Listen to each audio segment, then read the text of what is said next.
Sometimes I feel like I've been tied to the whipping post, tied to the whipping post. I've been tied to the whipping post. Good Lord, I feel like I'm dying.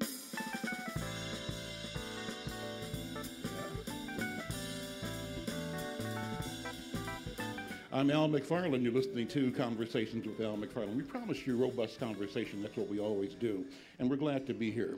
A friend and leader and an elder in the Afro-Brazilian community, Yoji Sena, Maestre Yoji Sena. He's a capoeira master and I believe a martial artist and dancer and musician and organizer. Yoji, welcome and good morning.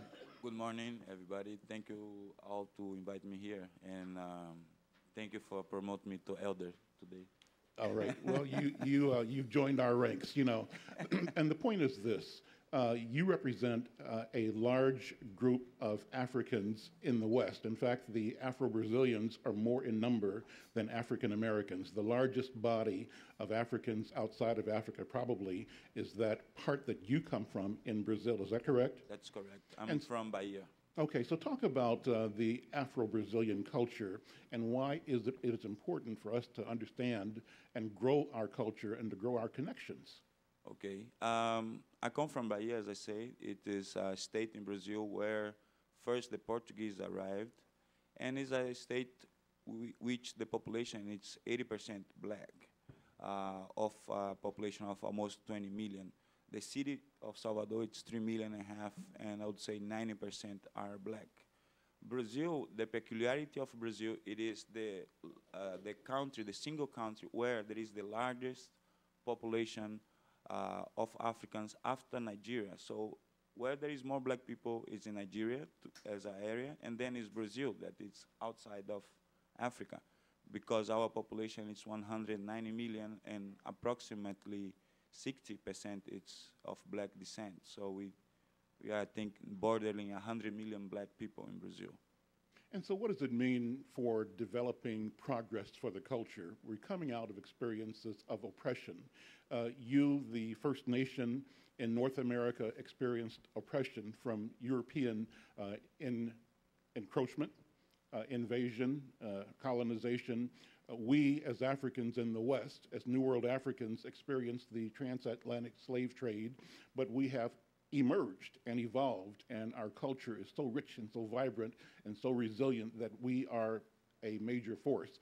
What does it mean for you as an artist, Yoji, to protect and preserve the culture, and what contribution do you believe is the meaning of our sojourn from Africa to the West?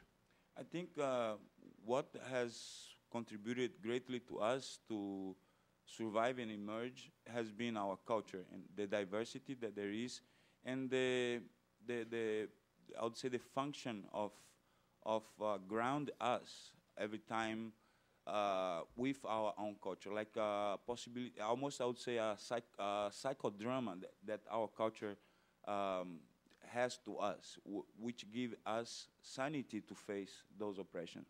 So the culture of New Africans, it is what in many ways has cemented, if you would call the idea of globalization.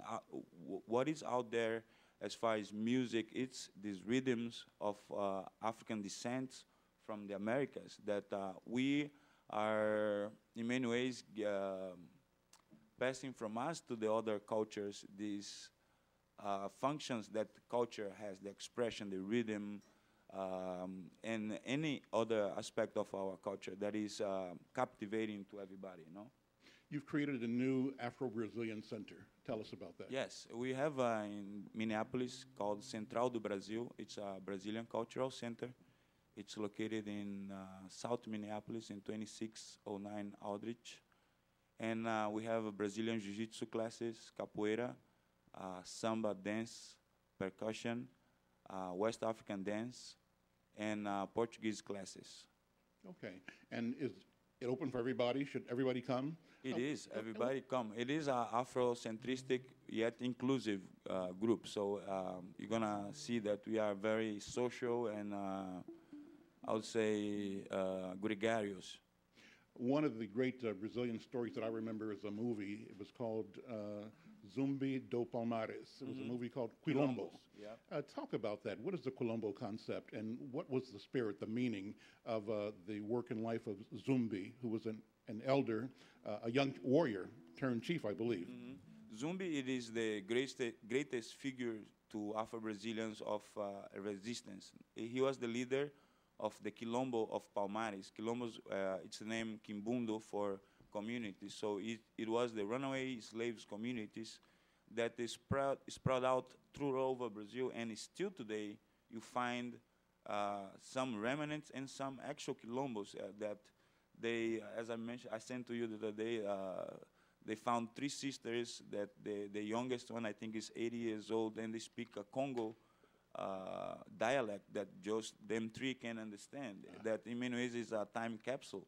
So, and Zumbi represents the resistance that all African Americans, I would say, I would stand to everybody, have.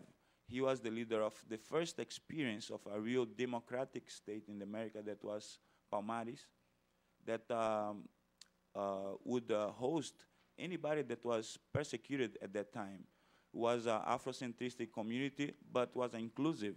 So we had Jews also living there, and many Indians. The experience of Indians in Brazil also are very similar to the ones that the brothers do live here. We have the same kind of demographic component.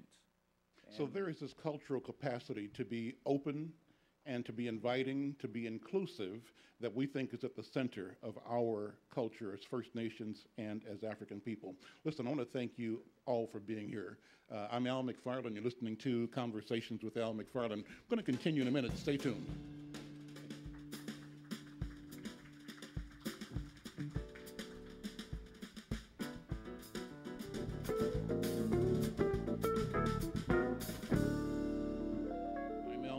You're listening to Conversations with Al McFarlane. We're broadcasting from the Minneapolis Urban League. We're glad to be here, glad to see a room full of people in the community.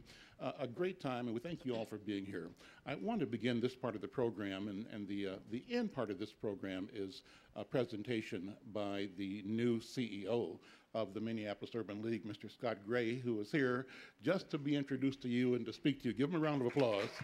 But I'm going to have him talk in a couple of minutes. But before I do, I want to bring a dear friend and leader and elder in the community, Dr. Bravada Garrett Akinsanya. She's a healer, and she's a person who talks about healing, both for individuals and for the community.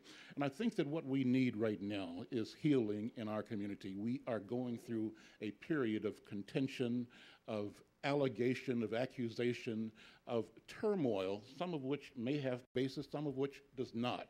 But we have to find a way past it. And I've asked her to come today to lead into the conversation in which I introduce Scott Gray, but to talk about this whole notion of how we develop ways to protect our resilience and grow our community. How do we create a protocol, a code of conduct that gets us from point A to point B intact, without self-destroying, without imploding?